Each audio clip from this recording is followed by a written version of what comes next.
Hi, I'm Jan Peery, President and CEO of YWCA Oklahoma City, and I appreciate you taking the time to watch this message. I know if you're like me, we're a little bit on information overload right now.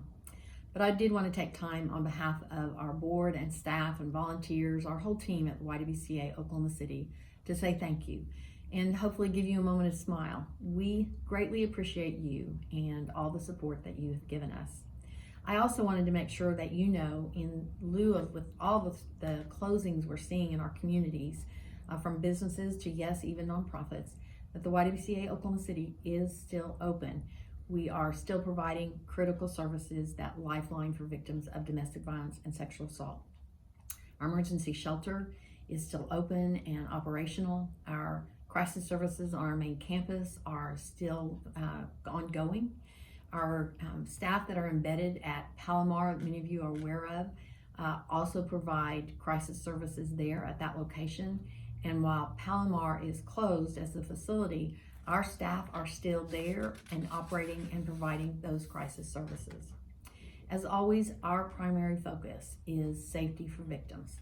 That focus and concern during this time is heightened as our nation faces crisis. We know that anytime there is a crisis, the domestic violence incidents will rise, and we are already seeing that and the need for our services increase. In addition to the concerns of that we're all facing, we also as leadership are facing heightened concerns with our staff and the overall impact that COVID-19 may have long-term on our agency. People are already asking us, how can they help? What can they do? What do we need?